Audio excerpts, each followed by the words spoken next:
ఇతని పేరే శివ. ఇంత ఆవేశంగా వెళ్తున్నాడంటే ఏదో బలమైన కారణం ఉండే ఉంటుంది కదా, చూద్దాం.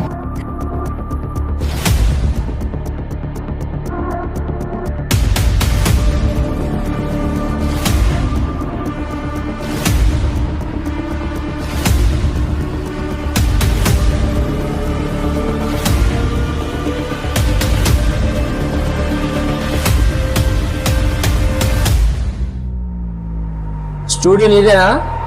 అవును సార్, చెప్పండి. అర్జెంటుగా మా ఇంటి దగ్గర ఫోటో తీయాలి, అది కూడా ఇప్పుడే. వస్తారా రారా? స్కెడ్యూల్ అయితే బుక్డ్ అయి ఉంది, రావటం కష్టం. డబల్ పేమెంట్ ఇస్తా, వస్తావా రావా? సార్ ఒక్క నిమిషం సార్, ఇదేదో బాగానే ఉన్నట్టుంది. సాయంత్రం కాబట్టి నెక్స్ట్ ఈవెంట్ లోపు కనెక్ట్ చేసుకొని వచ్చింటే సరిపోయింది.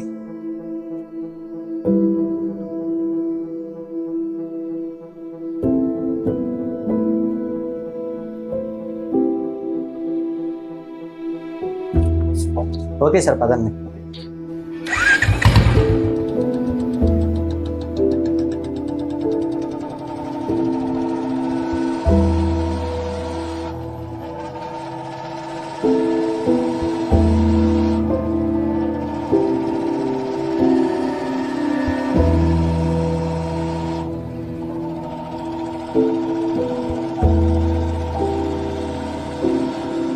అరే ఏంట్రా, రవిగడి శివగడి బండి ఎక్కెళ్ళాడు. అరే ఆడు పెద్ద క్రాక్ నా కొడుకురా, పదరా ఫాలో అవుదాం.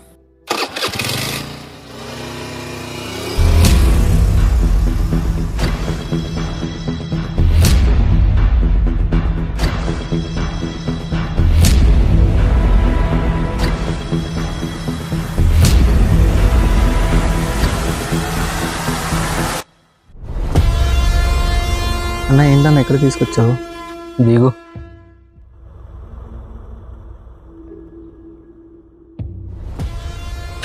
ఎందుకు తీసుకొచ్చారు సార్? సార్ ఏమైంది సార్?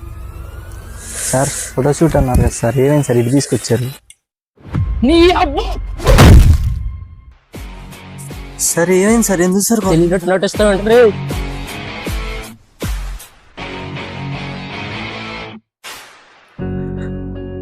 ఎక్కడరా? అర్జెంటుగా లొకేషన్ పెడతా, మీరు ఇక్కడ ఉండాలి. రండి.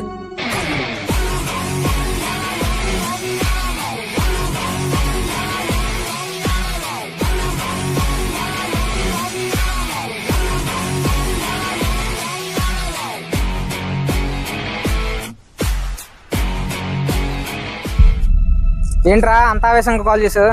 పొడవేంట్రా? రే కత్తిడు, నా కొడక రే. శివ వదిలో, చెప్పాలి నీకేనా? వదిలో, నీకేం తెలియదు వాడి గురించి. తెలిసేదేముందిరా, గొడవ అయితే కొన్ని సెటిల్మెంట్ చేసుకోవాలి, లేదా 4 దెబ్బలు కొట్టుకుని వదిలేయాలి. అంతేగాని చంపేంత తప్ప ఏం చేశాడు రాడు? చంపేంత తప్ప ఏం చేశాడా? తన పేరే వైష్ణవి, శివకి ఒక్కగానొక్క చెల్లి. అయినా శివ ఎందుకు రవిని చంపాలనుకుంటున్నాడు? ఇందులోకి వైష్ణవి ఎందుకు ఇన్వాల్వ్ అయ్యింది? వైష్ణవికి ఏవో పాస్పోర్ట్ సైజ్ ఫొటోస్ అవసరమయ్యి ఫోటోగ్రాఫర్ రవి దగ్గరికి వెళ్ళి ఫొటోస్ అడగగా, ఫొటోస్ తీసే క్రమంలో రవి చాలా అసభ్యకరంగా బిహేవ్ చేస్తాడు. అంతేకాదు, మానబంధం చేయడానికి ప్రయత్నిస్తాడు.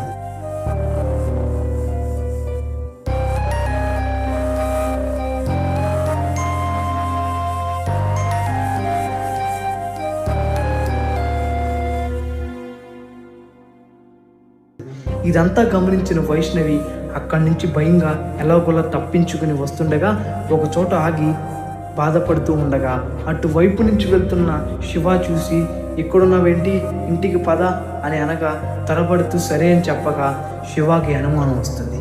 ఏంటా అని గట్టిగా అడిగితే వైష్ణవి నిజం చెప్తుంది. ఇంకా శివకి కోపం వస్తుంది. అక్కడి నుంచి ఆవేశంగా రవి దగ్గరికి బయలుదేరతాడు. కానీ రవి ఆ రోజు స్టూడియో క్లోజ్లో ఉంటుంది.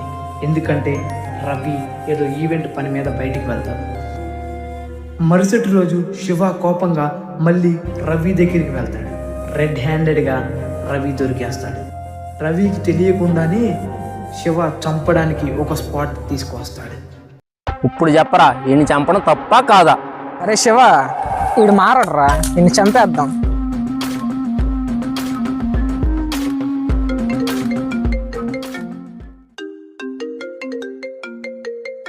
అరే మామ నీకే ఫోన్ వస్తుంది అనుకుంటారా? వెళ్ళి తీసుకురా.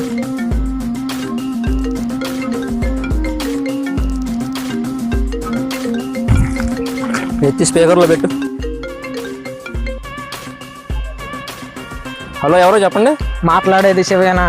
అవును సార్, చెప్పండి. పోలీస్ స్టేషన్ నుంచి ఎస్ఐని మాట్లాడుతున్నా. సార్ చెప్పండి సార్. అక్కడ రవి అనే వ్యక్తిని మీరు పడుతున్నారంట. లేదు సార్, మీకు రాంగ్ ఇన్ఫర్మేషన్ వచ్చింది. శివ, నిజం ఒప్పుకో. లేదు సార్, కొడతా కానీ రాలేదు సార్, చంపేయడానికి వచ్చాను సార్. శివ, ఒక్కసారి నేను చెప్పేది విను. నా మాట నేనే విన్నా, మీరు ఎందుకు చెప్తే నేను ఎందుకు వింటా సార్? నేను ఎందుకు చెప్తున్నానో ఒక్కసారి నా మాట విను. సార్ మీకు 5 నిమిషాలు టైం ఇస్తున్నా, వీడిని వచ్చి కాపాడుకోండి, నేను చంపేస్తున్నా. లేదా ఇంకో బంపర్ ఆఫర్ ఇస్తున్నా, నేను చంపేసి నేను వచ్చి స్టేషన్లో లొంగిపోతా. శివ, నీకు మ్యాటర్ సరిగ్గా కన్వే అవ్వాలా.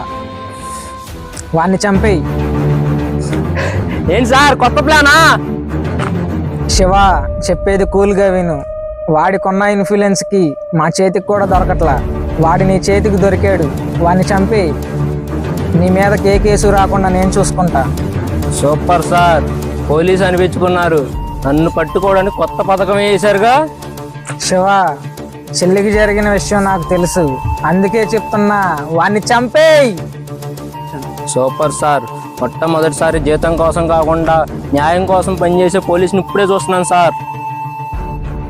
సార్, అందరూ మీలానే ఉంటే ఏనా గొడుగైనా తప్పు చేయాలనుకున్న గజ గజ వనగాలి. వాడి వెనకాల రాజకీయ నాయకులు ఉండడం వల్లే పోలీస్ స్టేషన్లో ఉండాల్సిన వాడు బయట తిరుగుతున్నాడు, అందుకే వాడిని చంపేయి.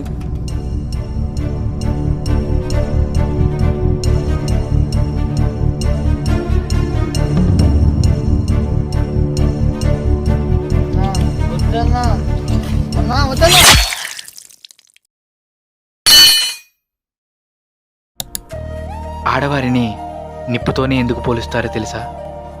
నువ్వు తోడు కావాలని కోరుకుంటే తను వెచ్చని వెలుగై నీకు దారి చూపిస్తుంది. అదే తాకాలని చూస్తే నిలువున దహించేస్తుంది. వారి అందాన్ని అర్థవంతంగా వర్ణించాలనుకో, తప్పులేదు. కానీ అర్ధనగ్నంగా వరించాలనుకోకు. అది నిప్పు కన్నా 10 రెట్ల సెగతో నిన్ను పగబడుతుంది.